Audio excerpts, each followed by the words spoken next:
وعلى آله وأصحابه ومن تبعهم بإحسان إلى يوم الدين. أما بعد فيا إخوة الإيمان نحييكم بتحية الإسلام على وهي السلام عليكم ورحمة الله. musidɓe julɓe tedduɓe o weltanama on jarnama on tolnama kaddulal men ɗo belvi karama ko meɗen oustaz Abdoulaye Baɓe Senike.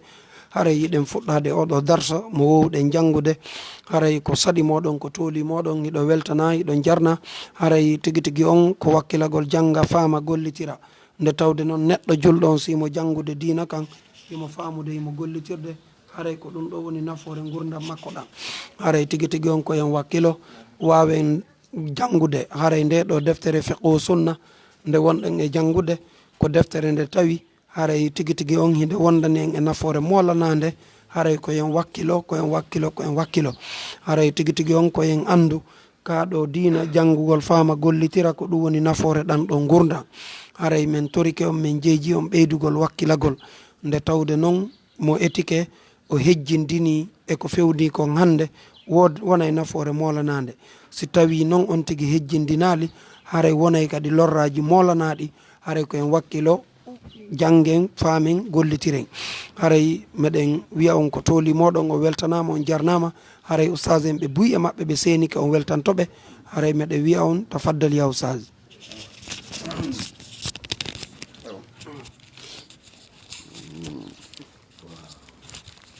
bismillahi rahmani rahim alhamdulillahi rabbil alamin summa salatu wassalamu ala rasulillah sallallahu alayhi wa ala alihi wa sahbihi kiram sayyidina muhammad ibn abdullah man tabi muslimin bi san o wi malla sahama lahu fil ghanimati yosorɗen kapi kono hoyri ɓe tawata ɓe mara geɓal ka kono hoyri ko ɓe wonɗen janngude fi mum hannde inchallahu. o wi taqaddama yawti ma ɗum ardinoke anna sartal isham wonde sart yeɗode ɗon ka geɓal fil ghanimati ka kono hoyri sarti arano on ko albulugu kelle fuye tawa haɓo on ko hellipaɗo wal aqlu sartu ɗimmo har mo mari haqqille wa zukuratu sartu tataɓo on e gorankako wal hurriyatu hara kadi e dimankako ɓeɗo ɓe addi sartiji nayyi. o noon faman lam yakun mo woni laataki mustawfiyan no timmini li hasihi suruti ɗiɗoɗen sartiji fala sahama lahu o mara geɓal fil ghanimati ka kono hoyri.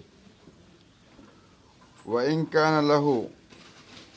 haysi latani ke mo an yahuza minha ndo ƴettata e kono hoyri ndin duna saham ko hewta geɓal. gala maki Sa'id ibnul Musayyib andi oɗo ɗum andi ko hadu min kibari tabi'in jaaɓe mawɓe ɓen ka tabiyankoɓe. kana sabi o inni kana latno sibiyanu sukaɓe ɓen wal abidu e jiyaɓe ɓen ata maccu ɓen yuhzawna o hiɓe okkoteno min al ghanimati kono hoyri ndin isa hadaru al azwa so ɓe tawama joni hare nden al ghazwa isa hadaru ghazwa so ɓe tawama hare ɓe haaɓi fi sadri hasi l umma ka fuɗɗore ɗeɗo mofte fi sadri hasi l umma ka permis ka fuɗɗore ɗeɗo mofte yono jihan ndin yamira. wa rawa filliki Abu Dawud min an Umayra qala wi sahattu mi tawama Ghaybara ma sadati wondude e pullo an fa kallamu ɓe yewti fiya rasulullah sa sallam ɓe humpiti fiyan nulaɗo on wonde miɗa toon mi jiyaɗo tawano hare nden fa akhbara o humpiti anni wonde min mamlukun komi fa ukhbira o humpita anni wonde min mamlukun komi jiyaɗo fa amara bi o yamiriɗan bi an harsha almata ay ardihi wonde o ninnatamo o ruttamo min harshay almata mata ko dakki mi torta wano miraw noyne matta nde ruttata makko aray noon ko wiyete ko jonta mattriya alahum wa fi hadis ibnu abbas annahu su'ila o landano anil mar'ati fi sonnaji wal abd jiyaɗo ala hal kana lahuma e tawsi ɓe no mari ma tawsi latde ɓe samu geɓal ma allumum andagal isa hadara nas simɓen tawama wa ajaba o jaabi annahu ko lam yakun lahum wala tanaki ɓe ɗo samu ma allumu geɓal andagal illa an husiya koyna ɓeyte ɓe okkore min hana emil qawm immorde kono hoyri ngal kono hoyri heeɓi kon toon mara geɓal timmugal masalan wan ummi atiyata qalata ɓe maki kunname latno nahusu meɗen waɗayno harema wondude rasulillah sa sallam hono dawi men mi ñawde aljorha barmu ɓen ka hare to wa namradu min hono dawi maɗana lekki aljarha barmu ɓen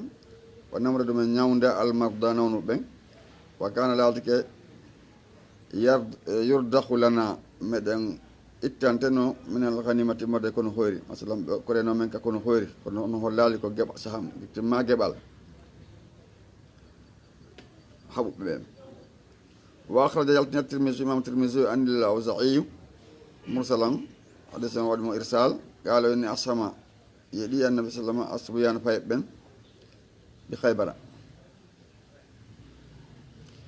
naɗo o yeɗu noon faye ɓen fewdo haybara ka haare wannode haybara wal mabɓe suudu ko fanda bil isham huna ɗege ɓe ko wiya ɗo ko a radhu masalan ɓe okkorɓe ɓe ittanɓe ittigol ngol o andi ko ittante goɗɗo ko aɗo sendede sendama are wawata ko ɗumnade ko ɓe ittande tawa ko maɓɓe kon si sende wa an yazid bonu hormusa anna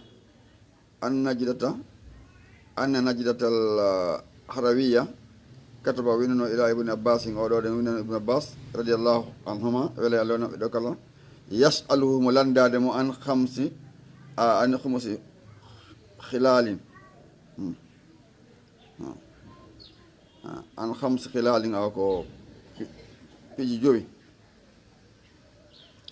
amma ɓawa fo akhbirni ini humbitin hal kana nabi yallilali kinulaɗo on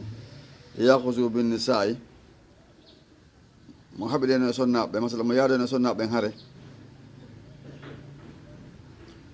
wa hal kana yadribu lahum bisamin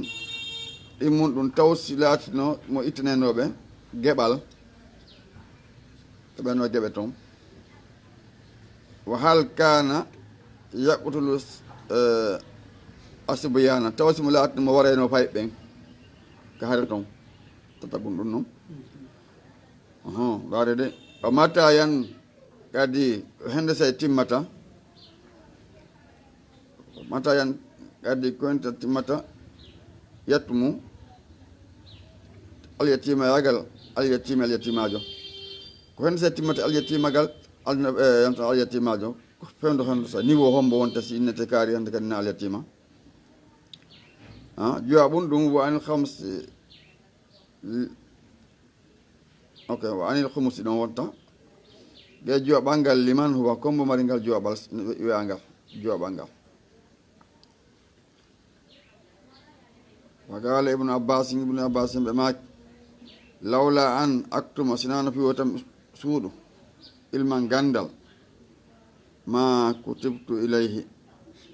katabtu ilayhi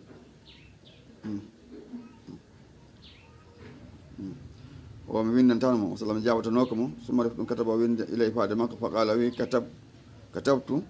katabta windi o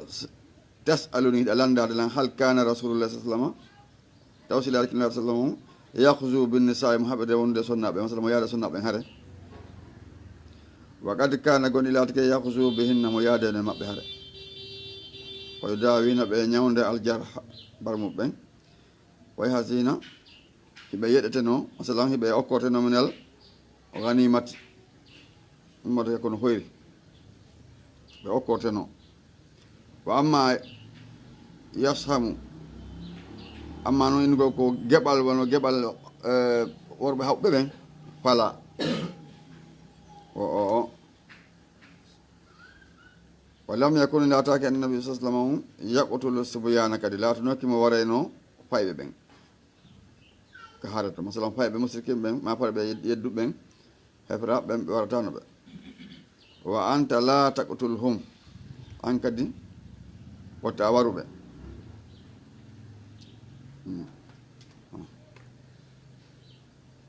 jon noon ko honno julɗo wiɗo la ilaha illallah o tewa to warata ɓiɗɗo goɗɗo paykoye tawata payko kadi ko ni koye la ilaha illallah rasulu alayhi salatu wassalam ɓeeɗo laatinoke wadde jihadi ɓe warata fayɓe heeferaɓe ɓen kamɓe an noon a inɗo e hoore ma e ɗaɓirti ko hunulaɗo maɗa on ko ɓawa ɗon ñentinɗa mbaɗa jonna finkari lanɗo ma on yamirima ma goɗɗo goo yamirima ɗum kako wonkimma ko yamima ɗum joni ɗen andi ko wiyete kon teddungal respect on ɓe mara teddungal hakkude maɓɓe toon kamɓe cokkoji ɗin nene makko e baba makko no yamiramo ronka walle kono yeesoji makko so yamirimo ɓe waɗay ɗum haqqil jaɓata wonde on ti waɗay ɗum o yamiraka haqqille ɗen jaɓata ɗum par ce que sina ɗum waɗɓe ɗum ɓen ɓe heɓay ñawore sattude so tawi woni na immorde on tigi nam o wi noon an kadi ta waruɓe de son hawri toon waka tabta a windi tasaluni ɗe landode an kadi matta yanqadi ko hen sa timmata yattum alyatimagal alyatimajo falla umri ɗo ko maslan mi wondi gurnan an ɗan kono noon haray pijjigono toon ɗen na ko wondirte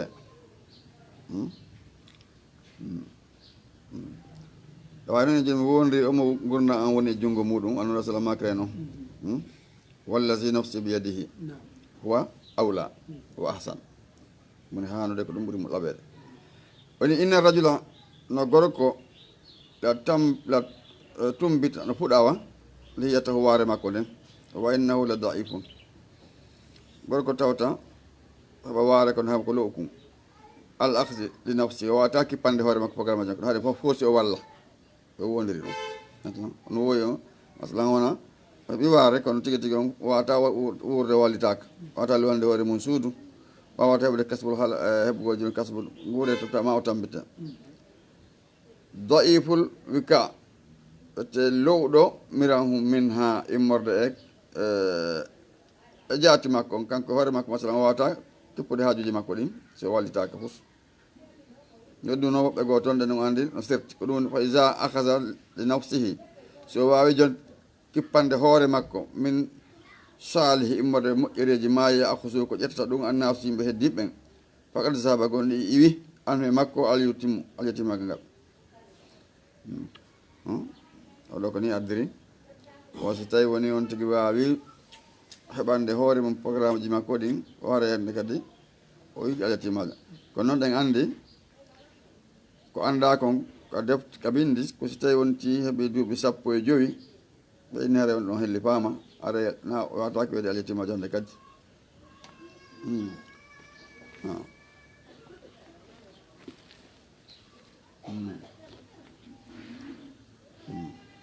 ɓande tawno la yottumu bada buluhin alyatimajo wawata wonde ɓande wonti helli pa kala maayi ɗon acci ɓiɓɓe fof maɓɓe hara ɓe yawti duuɓi 15 o ma woɓɓe no ɗon hara hande kadi ɓen ɗon ne wintaki alyatima to suwi ko wiyete alyatima on sawi waka tabta windi tasaluni ɗe landade lan kan anil humsi liman huwa ngal juwaɓal ko hemɓe jeygal wa inna men en kunnama latuna ɓuli meɗen eno huwa lana ko minen jeygal joɓal ɓa oɗon no anda ko jeyaɗo ka suuduno rasul sallam saydna abbas el mako ɗum abbas yombo bon abdoul moutalib ɗum noon andi oɗo noon sa kanko e bennulaɗon sina ɓe nene goto hara sikki ala ko ɓe baba goto no hara sikkitare wonta ɗum wopata goɗɗi ɗiɗi kala wata woppude on sayi fa aba alayna sali amen qawmuna yimɓe amen zalika ɗum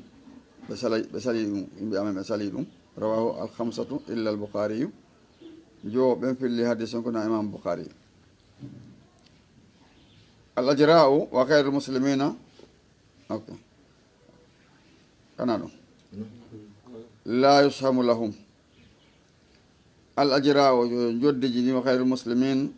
e tanaji ɗo ɓen la yushamu lahum ɓe yeɗetake ɓe tawama haade nden wa kazalika ko noon la haqqa li ajra illazina latanaki droit ala nawnande joddi ɓen yashabuna ɓeɗo wonde aljaysa e konneji ɗil maashi wonande guure o fil hanimati ka ngalu kono koyri heeɓi ka jira ka haare wayi gatalu siɓe haaɓi ma hay siɓe haaɓi li an noon saabu kamɓe lam yaqsudu italan ɓe fananoki haare ɓe yoliti wala haraju ɓe yaltali mujahidina yahugo waɗgo jihadi wa yadkhulu fihim naata e maɓɓe aljuyusu koni masala ɓe konte ka koneli haɓoji ok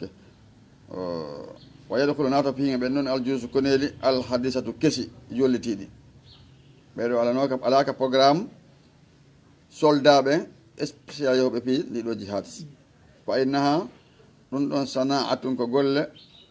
wa hirfatum e métier wa amma khairu muslimina amma sinajulo ɓen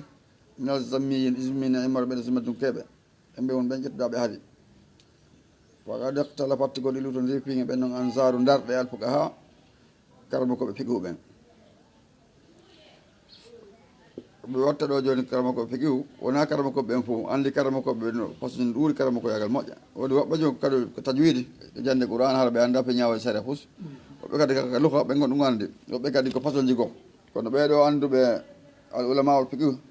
ɓeɗo yakitira accira fi hen ɗum ñawajaji dina kam ɗum waɗi si woodi wiɓe al ilmu ilmani ilmu tibbili aboudani wa ilmil fiqhulil adiyani ko gande marɗe important tigui tigui ko gande ɗiɗi ko gandal docteur yagga ñawlugol ɓandi ɓalli rewoɗi allah ɗi e gandal fiqhu fi andugol dina allah kam façon ji noon ɗon ɗuuɗi nafoore jam ko ɗi won ko ɗin ɗon ɓuri gande ɗen al ilmu ilmani ilmu tibbilil adiya lil aboudani gandal docteur yagal ñawlugol fi ɓalli ɗin wa ilmu dine ilmu fiqhu lil adiyan wa ilmu fiqhu lil adiyan e gandal fiqhu fi andugol kaɗo ɗiɗo dina islam kam wo noon lutoni darɗo ɓe karbo ko fiqhu fi ma si tawi woni isa tuina bihim siɓe ɗaɓɓira ballal fil harbi ka haare si tawi ɓe nodda ɓe wallito ɓe lutodiri kamɓe karma ko ɓen e ɓen ɗon wa gatalu ɓe haɓi ma al muslimina wondude julo ɓen wa galatil ahnaf hanafiyanko ɓen ɓe wi wa huwa marwi no filla ani shafii ɓe ƴetta imamu shafii radiallahu an yurdahu lahum oyɓe ɓe okkore wala yushamu lahum ɓe haɓɓatawra geɓal ɓeya kono kamɓe ɓe ittane saabu ko ɓe walliti ko mbaɓe noddawo on noon taban ɗon andi ñande huudi abdoullahi bun ubay bun salulu tawno mo wolno e dental heferaɓe watto to haalufu e maɓɓe mo yettiɓe ko wallito télématte mettato ma harani ɓuuri ɗon seeɗa ko tawta laaɗo hayno ɓe wini kani o awo ko wondiɓe weldiɓe e abdoullahi ubay bun salulu o haaldi mum ko wallito en ɓe maki o la nastainu bil kafir alal musrik hato jinayi o yilto toon few on say ɓe jaɓano ɓen ɗon wallito haare nden kamɓe noon ɓe andi hawnaki mukketo no gasa bonon ɓuura wuɗude kadi tawi ko acci on bone noon si woni ɗiɗi ko ko taso kon ƴettete ɓe yilti joni noon fillama imam Shafi'i o ɓenɗo no ittani so tawi woni ɓe nodde ɓe wallito ɗum yeddo lahum ɓe okkore wala yusamu lahum kono na gueɓe gueɓe yahuɓe jihadi ɓe amar wi no filla ani Shafi'i aydan kadi yustajiruhum al imamu no yoɓaɓe imamu min maali immorde jawdi la malik lahu bi aynihi ara jawdi ndin wona kanko jeyindi e jaati makko ha wondere ko baytul mali ƴetta ko ɓe yoɓete kon luwaɓe fi ko wallito ɓe luwaɓe fi ɗum ɓe nono yoɓe feere wa in lam yafal atahum si o waɗa ɗum ɗon hare atahum okkaɓe sahamul nabi sa sallam ok atahum okkeɓe geɓal no sallam ngal geɓal maɓɓe ngal ɗum kon ɗum koke humusu won geɓal rasul sa sallam ngal ɗum andi humusu lillahi wa rasuli wa qala sawri imam sawri ɓe maki wal awsa'i yushamu lahum wo ɓeeno yeɗe andi ko mahallu nisa ɗo ko bayna ansaru allah fuqaha o hakkude ndaɗe kala makko ɓen toujours hare andi ɗum ɗo majalu atanasur onon no sella ka yilodire kono noon ka banggal aqida ɗon ma ala toon ɗen innugol joni kaari wi ɗum ko hulugol manno kamɓe makere haade ɗo inchallah aɗa wawi ɗon alhamdulillah rabbil alamin waɗi ko ɓe maaki ko musidɓe julɓe tedduɓe o weltanama jarnama haara en ɓeydi ko ɗo kadi fota ko karama komin makani en ɗo ko haara oɗo darso ɓeydi e moƴƴa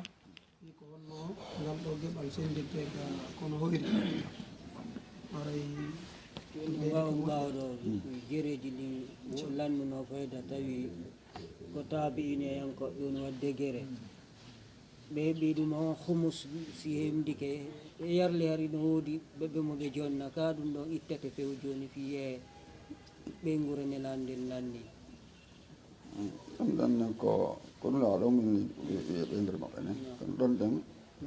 ɗon abbasi ɗo ɗen wo yimɓe maɓɓe en sali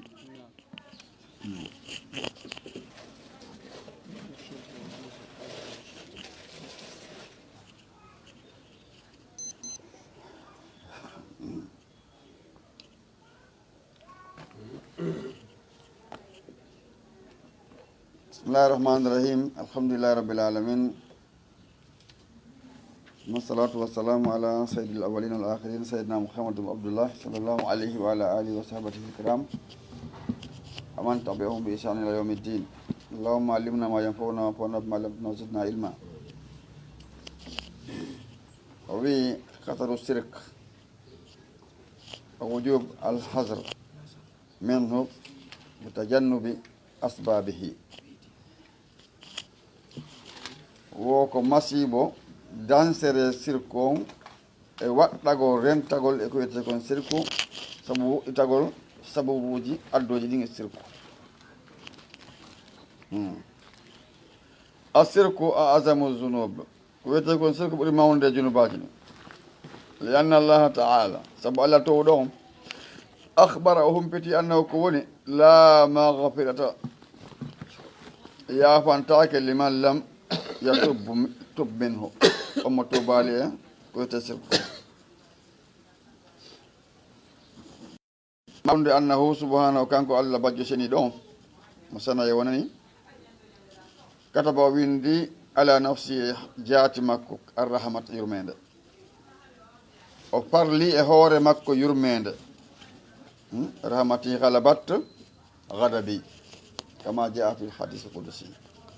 yurmede ande no fooli tikkere anda wa zalika ko jantaɗo yujibu mo waɗɗini lil abdi jiya ɗon sidatul hasre tiiɗugol rentingol wa siddatu kadi sattugol alkhaf kulol ngol mina sirke sirku neɗɗo no hani rentade sirku moƴƴa mo waɗɗi neɗɗo yo rento e sirku o woɗɗito sirku o tiɗini kadi allazi haha sa'anuhu mo tawata on sirku woni fiyaki mum wa yahmiluna naɓa mo ala marifatihi tawqihi andugal mo tawqihi fi rentagol sirko li annahu agbaha ko ɗum ɓuri bonde algabih e boneji ɗin wa aslam ɓuri mawnude aslume toñe ɗen ay sirko on kan ko bonde ko golle moƴƴe ɗen bonnata yabbuneji fof kala ko waɗɗa bone on ko mawni o ko inde bone o windete bonnata ɗe golle ma moƴƴe ɗe golle ma moƴƴe kono sirko on kadi ko ɗum si Allah inni wala in asrakta la yabatanna amalu lesi asirki golle maɗe bone joni anno serti andi golle bonneɗe golle go hotta golle kala moƴƴeɗe ila fuɗɗa rewde Allah ɗum noon bonna ɗum nana andede rente e muɗum non hana andede rente e muɗum kono no yawita moƴƴa ba saabu hende ka wasugol andugol wa aslamu zulm qala taala inna sirka la zulmun azimun tabbiti sirka on ko tooñe mawɗe on andi oɗo ɗen aya ko cheikhu Luqman onno wajade ɓiɗɗo makko on rentingol makko wiyete kon sirku wa sali ko jantaɗo li annahu ko woni fi tanqusu lillahi azza wa jalla ko ɗoytugol geɓale Allah tedduɗo mawɗon omo sawate fippidirgomo li hayrihi ko tana makko bihi e makko fippinama ko tagi kon kanko Allah geɓal ngal o hande ƴettana wajonna goɗɗo kama qala taala no bajjo senno wi ka Qur'an allazina kafaru ɓe yedduɓe bi rabbihim joom maɓɓe yedduɓe joom muɗum ya'diluna ɓe lundike Allah subhanahu wa taala masala ɓe fippidiri Allah e koye na Allah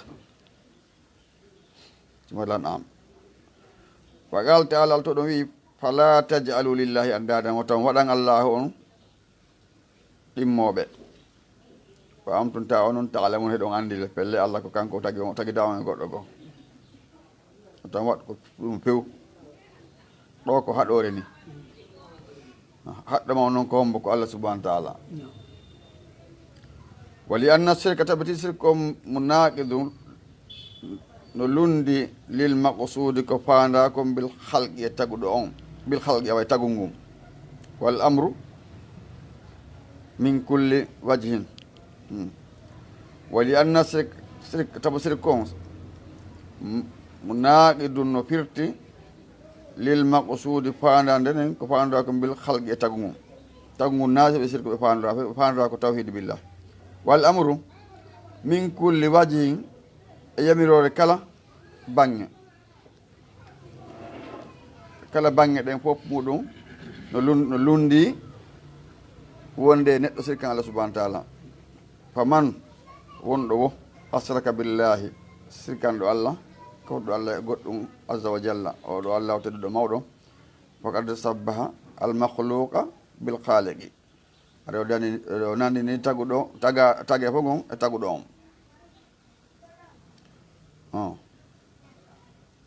wa agbaha tasbihi ɓuri bonde kadi e nandindigol tasbihi al ajisi ko nandindigol ronkuɗo alfaqiri baso on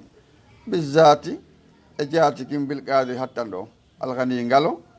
bizati mo yondini e zati makko an jamii dendagal al makhluqati tago fungo mo yondini dendagal tage fungo ɗum waɗi no waɗi haade siguɗo si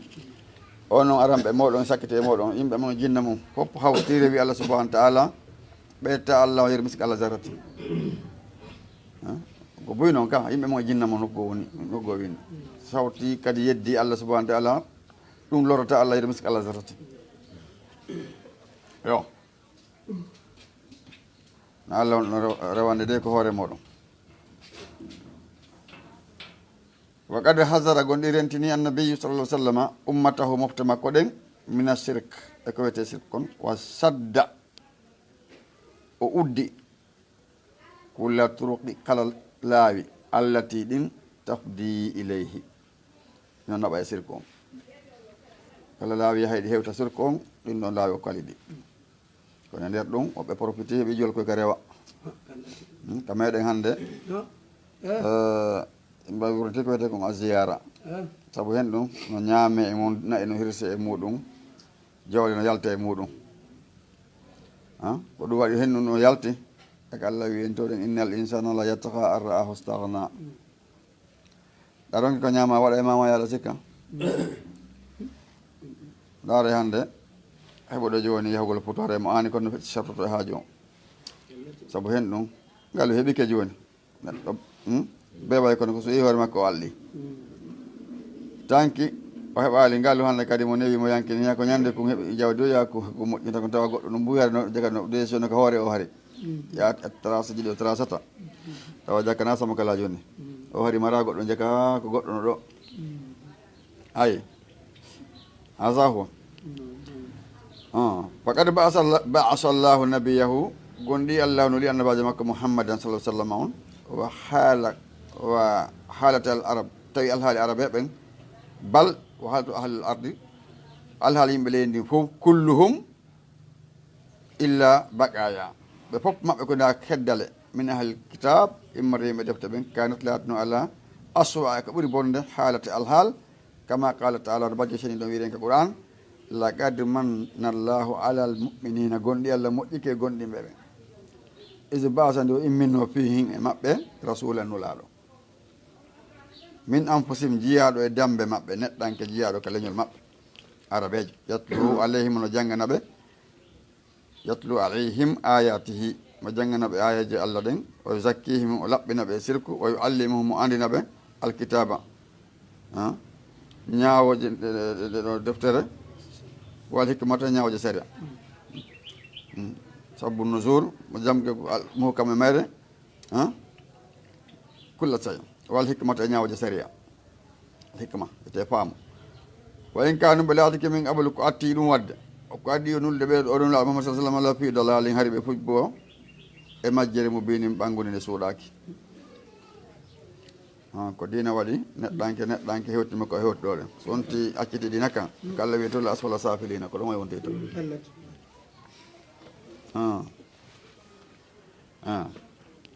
o jogui ko islam basiki muɗum golliri o tedda so teddake islam o hoya ko ɗum saydna Umaru maki radiallahu anhu ɓe maki e laatinoke koyen hoyɓe aɗo islam aɗo e natde islam e naati islam o en teddi o kala ɓuuro teddugal haranaka islam on tigui hoyay makino laqad kanattel gonɗi iladiki alhali gatu fi hasihi l fitra ɗeɗo tagore ne oɗoɗe dumunde bayna wasaniya hakkude jokkuɓe sanamu ha ira har ɓe weemi tettakisu alihatu ha ɓe jogore ɓe golɗi ɗo min hijarati morde kaaƴe man huuta tan kaaƴe lesaɗe wasanama sanamuji kadi man subatun darnaɗi to taako ko ɗum woni ɓe upino inde ha kadi ɗo sanamuji watta tufuɓe jinda ɓe wango hawla ha maggo ɗiɗo ɗen sanamuji watta garbo ilay ha ɓe ɓattoɗe elsaba kirse min anfusi eko ɓuuri kelɗude amwali ha jawle kañum ɓeɗo arabe ɓe ko ɓuuri kelɗude jawle nayi ngeloɗi ɓe adda ɓe sole makkoɗe majji ara kadi ko yeɗɗuɗo ɗin balsu koni o hatta haytode min awladi ha ɓiɓɓe kañum arabe ɓen annu ha on yaruddu ilal arab alha o damirun o wudu ilal arab kama qala taala no bajjo sin ɗo wiiri ka qouran wa kazalik ko ni zayena cuɗirani ɗi kasirin ko ɗuuɗi minal musrikina sirkoɓen atla wargol awladihim ɓiɓɓe maɓɓe ɓen hen ɗum cuɗani ɓe ɗum surakauhum ɗiɗo kapidaɗe maɓɓe sanamuji ne yurduhum fiyoɗi halkuɓe wala yalbisu alayhim ɗi jilɓinana ɓe dinahum dina maɓɓe kam simuɗan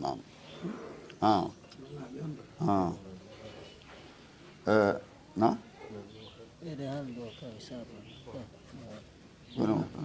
hawre meɗe na barakallahu fikum jasakumllahu khairan wa yak weltanama ustage o waɗani en ɗo darsu labaɗo oɗo darsu tawhida yo jama watta yila e makko fama mo gollitira wona makirɗon ni e nokkeli hannde e nder leydi laggine so on tigui yeehi pellet o yiyay ko yurmi o yiya ko anini o yiya ko mapini ɓuure waloto ha gasa hara tigui tigui on wonɓe kippuɗo ɗon ɓe haranayi ɓe kippo no feƴƴira no moƴƴiri hara ko kippugol no yeddugol Allah waɗirte jooɗagol ewno kala mo jooɗata ko nder ɓerɗe hara naate yaltaw woɓɓe ñawlo yo nagge ɓe ñawɗo nagge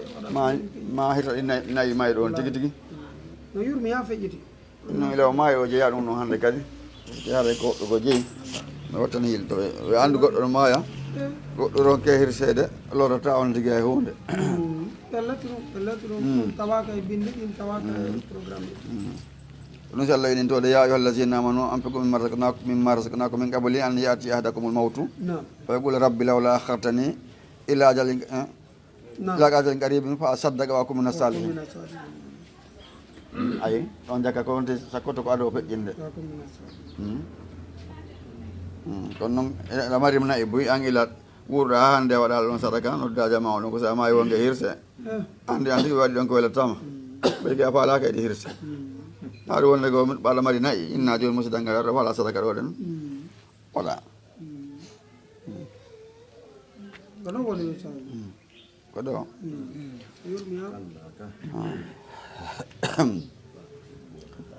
أعوذ بالله من الشيطان الرجيم بسم الله الرحمن الرحيم الله سبحانه وتعالى وي كلا بل تحبون العاجلة القيامة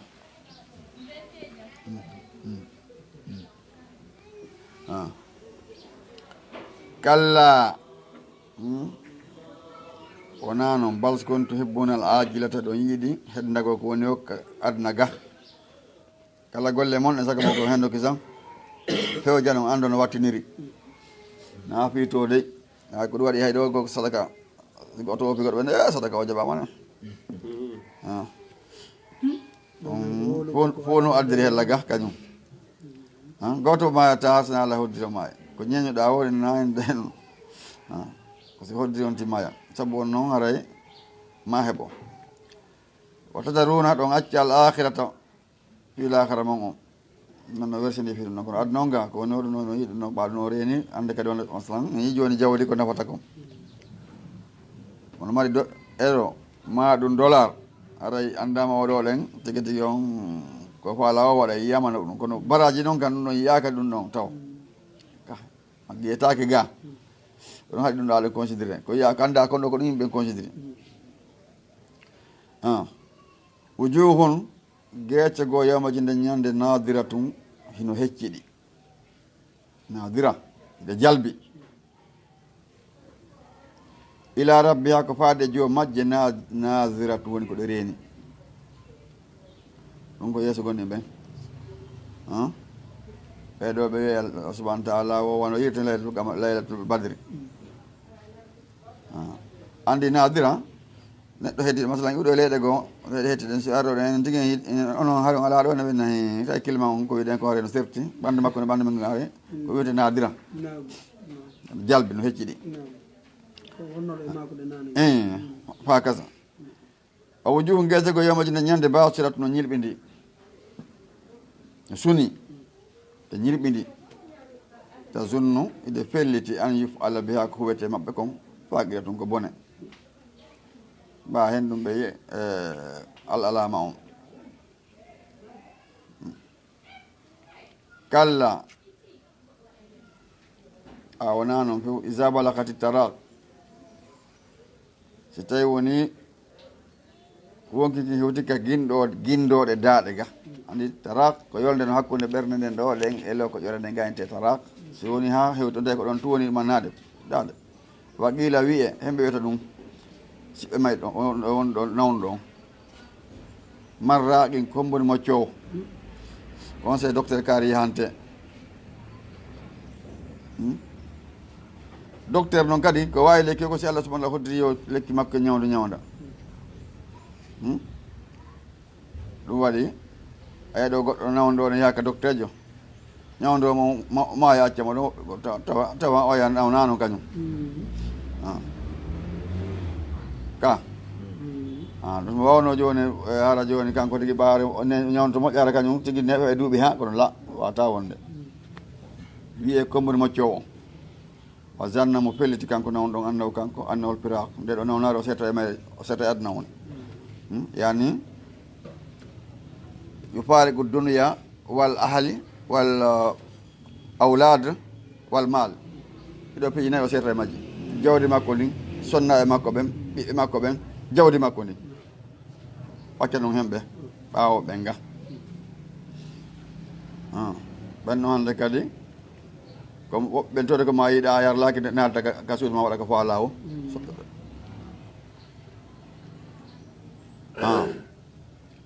walta pati saako beleru dampa be saaki beleru so indira koyɗe maayo ɗon anndi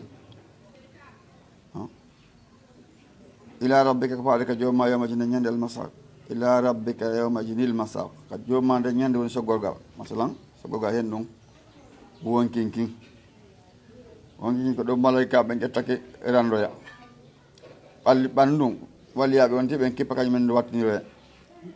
halas hen heddiyande kandi wonti golluno ko yo allah hara ko golle moƴƴe fala saddaga wala salla oɗo sakkotano ko o juulata walakin kono kasaba o fennino wata walla hokkitige gonga joni noon o fokkiti ko hombo mo yedduno on o haɓɓama o naɓama suma refti saba o yahi ila haali ka ɓengure makko kanko mo yahayno ka ɓengure makko yetta matta himo ñaaƴa waɗa ko faala ñaama ko faala wola ko faala tefa ko allah subahana taala faala e ko faalaka ɗum laaɗo on yamiri ma ko yamira kañum ɓano selli no mari feere yahata julde jama yahata wajuji ko watte haaji mum ala e ɗon oto makko hay nafɗa toon tawete ko na wajuji woni toon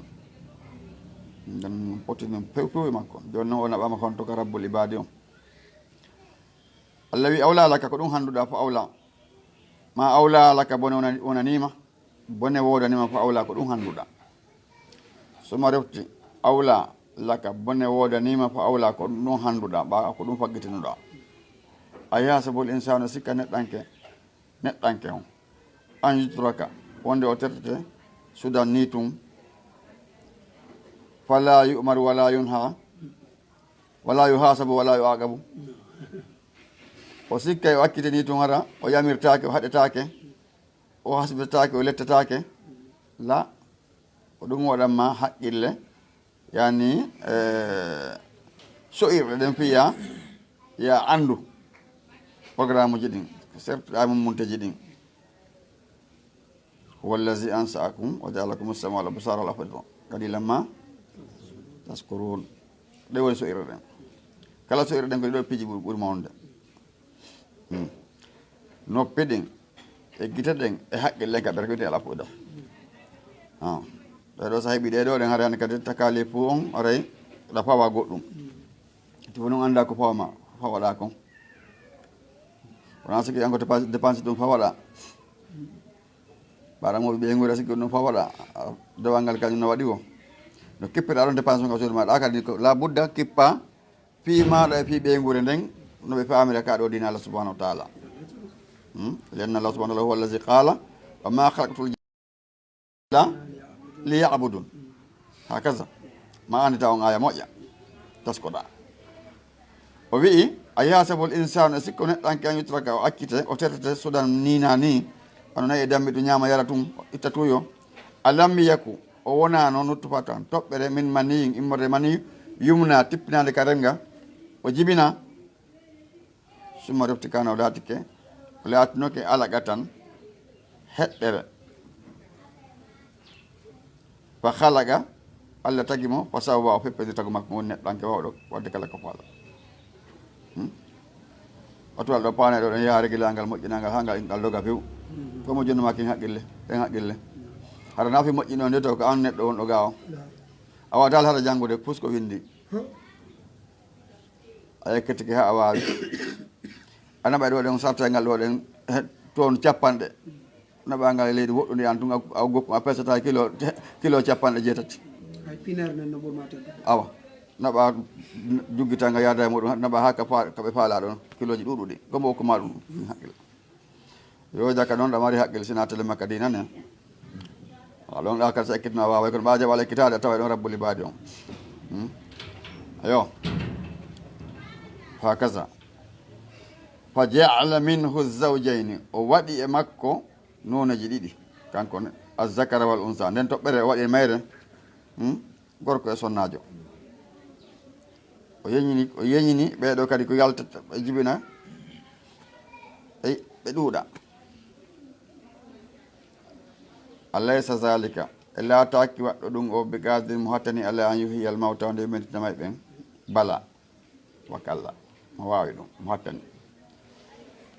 o wii sotul insan simorde ne fino jante fi neɗɗanke kala neɗɗanke ne tawa ko insan ɗo hay seeɗon ko baba adama woni ko tuk manni haare en fof ɗe naatoto tawno ko huwal aboubasar ko ɓuri kon sellude ko noon aɗa tagede e neɗɗanke ay si ɗum woɓɓe no inna kaari tagano aɗoɓe tagede ɗon haray ko woni e bindi kon ko kanko aɗa tagede nani o wii bisimillahi rahmani rahim allah on hokku e mbarki bisimillahi rahmani rahim hal ata ala l insani taw si arino e neɗɗanke enele arino hinum e dumunde min addahri e zaman lam yakun chey an mazcoura wonaali neɗɗen andade no jante piimum jamanuji ɓuy feƴƴi hari neɗɗanke anda ka few inna menen halaqnal insana men tagui neɗɗanke on min no to fatin ɗum ko enen ɓawde baba meɗen adama taga o tagui neɗɗanke on immorde toɓɓere maniyu amsajin jillude ndiyan sonnajo ndiyan duhiɗon nabtalihi meɗen jarri bo kañum neɗɗo on noon wa jaalnahu min waɗi o neɗɗo sami an nanowo basiran yi owo hokkile de ɓawa waɗama nanowo yi o nana ko nafa ma yiya ko nafa ma kon inna hadaynahu sabila mene men hulli o laawol ngol min ɓanginanimo ngol imma shakiran foti ko yettowo nemaji allah wa imma kafuran ma ko yeddowo nemaji allah ngol noon no ɓangi ɗon andi neɗɗo ni joni hay so tawi woni o jokka gonga on ma pewal ngal so modde bone on suuɗoto bawamo ande ko bone o jokki puisque so ɓangananama o suuɗotono ko mo andi ko bone no wadde ko noon so suuɗade ɗum hoodena on haji dayni ilko laawi ɗiɗi mi holli ngol ɗo laawol e ngol ɗa laawol haji dayni inna menen atadna men heɓilani lil kafirina ɓe heferaɓe salasila jolokoje waklalen kolomoje wa shairan e yiite huɓɓuge ka ɓe nadete ɗon ɗiɗon heɓilanaɓe kala yiɗo ɗo ko noon andi kon tokki lasata hoore mba allah waɗi maga sami an basiran ko an andi joni innal abrara tabiti ɗiggamɓe allah ɓen yasrabuna ɓe yaroye min kaasi imorde tasium kan laati kemin sadio ha ko jilla toon ko kafura hara no uuri wafudan alhamdulillah rabbil alamin jarama fotal barka o weltanama yo allah yoɓum ko ɓuuri moƴƴuɗen jeddi yo mallu hiisi yo faami ko wonno e damɗe sa gollitirgol haray musidɓe julɓe tedduɓe o weltanama on jarnama on tolnama haray kadi darsuji ɗi no laati inchallah haray darso on ka docteur mahamadou bari no laati haray nam haray on nani kadi ko ɓeeɗo kadi maki kon haray mohadara oustas tawi bon kadi ka masjidi turki yemɓe ɓen noon kadi no laati awa inchallah haray on weltanama on jarnama haray allah malna o hisina haray miɗo weltano on jarnama mi salmini on weltanama haray tigui tigui on ko welo welo molanago woni ko weldi e namdo saji ko gasi joni haray on weltanama haray ɗe weltodaren fof meɗen koye ɓeydi wakkilagol tinnoɗen inchallah oɗen andi ɗo ɗen ko nokku fof wona feƴƴede yeeɗi ko wonɗa ɗo kon no naaya dres pour dina maɗa kam donc haray ko ɓeydi wakkilagol tinnoɗen haray kamɓe ɓe seraji ɓe tonne ɗe weltani fof maɓɓe na o ma o haray koye goto inchallah subahana taala koyen ɓeydo tinnode andinen kadi tagore nden ɓe meɗen ɓe jannan ɓe kaɗo dina kala kaɓe wonti langue ɗon kadi guera o wawa ka haɗɓaɓe wawa so wawali kan o langue ma karan o yuminirema arana haala janana kadi ɗum ekkittuɗamo aɗa ha kasa aɗa ɗo weltana kala ko wonte ɗen allah subahana taala fewna en haajuji men ɗin hakkoɗa e moƴƴereji kala ko wontiri dana boneji ɗi danda en kala ko bone wontiri o danda en aɗa moƴƴina en alhaalaji men fof majji haray afudan alhamdulillah rabbil alamin alhamdulillahi rabbil alamin on jarama fotal barka jasakumllahu khayran